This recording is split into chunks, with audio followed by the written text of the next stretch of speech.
नमस्कार मंडळी, मी तुमचा लाडका मित्र वरद विजय चव्हाण आणि मी तुम्हा सर्वांचं माझ्या युट्यूब चॅनलमध्ये स्वागत करत आहे. म्हणजे सध्या जे 3 मराठी सिनेमे रिलीज झाले ते 3 म्हणजे जुनं फर्निचर, नाच ग घुमा आणि स्वरगंधर्व सुधीर फडके.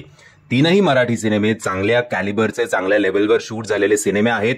काही सिनेमांना, काही म्हणजे ऍक्च्युली एक सिनेमाला ज्याचं नाव आहे स्वरगंधर्व सुधीर फडके, त्याला जरा कमी रिस्पॉन्स आहे. माहिती नाही का, बट तो सुद्धा सिनेमा बघायला हवा लोकांनी. त्याचा बॉक्स ऑफिस रिपोर्ट काय आहे हे मी वारंवार शोधण्याचा प्रयत्न करतोय, अजून तरी मला कुठे काही सापडत नाहीये. बट काही फार चांगली स्थिती त्या सिनेमाची नाहीये, कदाचित फक्त पुणा या सर्कलमध्ये असेल. बाकी ओव्हरऑल महाराष्ट्रामध्ये प्रतिसाद जरा थंड आहे, ही दुर्दैवाची गोष्ट.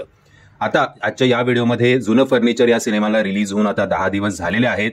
त्याबरोबर नाच ग घुमा या सिनेमाला रिलीज होऊन आता 4 दिवस झालेले आहेत. या दोनही सिनेमांचं day to day box office collection आपण तुमच्यासमोर मांडणार आहोत.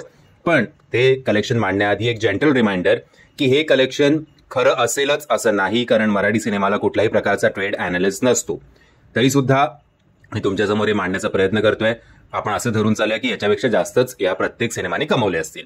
एनिवेज, जुनं फर्निचर या सिनेमाने स्वतःच्या पहिल्या दिवशी कमवले होते 38 लाख रुपये, दुसऱ्या दिवशी 72 लाख रुपये, तिसऱ्या दिवशी 1,02,00,000 रुपये, चौथ्या दिवशी 35 लाख रुपये, पाचव्या दिवशी 44 लाख रुपये, 6व्या दिवशी जवळजवळ 80 लाख रुपये, 79 लाख टू बी एक्झॅक्ट. 7व्या दिवसाचं जर अजून आपल्याकडे रफ डेटा आहे, 29 लाख रुपये या सिनेमाने कमवले असं म्हणतायत. सो असं करत पहिल्या आठवड्याचं याचं कलेक्शन झालं होतं जवळपास 4 कोटी रुपये, 3.99 CR टू बी एक्झॅक्ट. तर 8व्या दिवशीचं म्हणजेच सेकंड फ्रायडेचं याचं कलेक्शन झालं होतं 29 लाख रुपये आणि सेकंड सॅटर्डेचं 9व्या दिवशीचं कलेक्शन झालं होतं 59 लाख. 103.45% ग्रोथ आपल्याला सेकंड सॅटर्डेला बघायला मिळाली होती आणि या सिनेमाने कमवले होते 59 लाख. खरं तर वीकेंड असून हा सिनेमा कालच्या दिवसभरात जायला पाहिजे होता 1 कोटीच्या घरात, बट आय थिंक नाच ग घुमाचा कुठेतरी इम्पॅक्ट या सिनेमावर पडतोय. आजचं 10व्या दिवशीचं कलेक्शन ऑब्व्हियसली उद्या तुमच्यासमोर मांडीन. ओव्हरऑल आतापर्यंत या सिनेमाने पहिल्या 9 दिवसात कमवलेले आहेत 4.87 CR. इकडे 89 दिसतंय, ते याचे 0.2% त्यांनी 0.2 रुपीज त्यांनी ऍड केलेले आहेत, सो ते काउंट करू नका. जवळपास 5 कोटीच्या घरात हा सिनेमा जातोय असं आपण म्हणू शकतो. बाकी आय थिंक या सिनेमाचं बजेट असेल साधारणपणे 5 ते 10 कोटी रुपये. सो हा सिनेमा बजेट किती रिकव्हर करेल मला माहिती नाही आणि या सिनेमाचं बजेटबद्दल इन्फॉर्मेशन नाहीये. फक्त स्टारकास्ट बघून माझा असा अंदाज आहे की या सिनेमाचा एवढा खर्च असावा. एनिवेज, जरी 5 कोटी जरी असला तरी निर्मात्याचे पैसे सुटले हवा असं आपण म्हणू शकतो. आता येऊया नाच ग घुमा या सिनेमाकडे. नाच ग घुमानी बुधवारी हा सिनेमा रिलीज झाला होता. बुधवारी या सिनेमाने कहर म्हणजे 2.15 CRचं कलेक्शन या सिनेमाने केलं होतं. बट नंतर काय गडबड झाली माहिती नाही.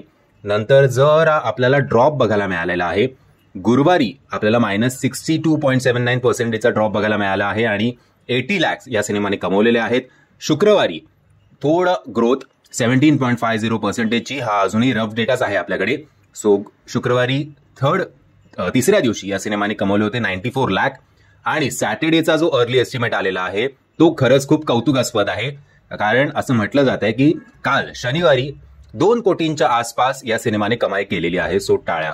सो पुन्हा एकदा म्हणजे काही लोकांना राग येतो की हा बायकांसाठी सिनेमा आहे किंवा बायका या सिनेमाला डोक्यावर उचलून धरतील असं म्हटल्यावर त्याच्यात काय असं कमी जास्त वाटण्याचा का पुरुष त्यांचा पुरुषाचा जागा होतो मला माहिती नाही.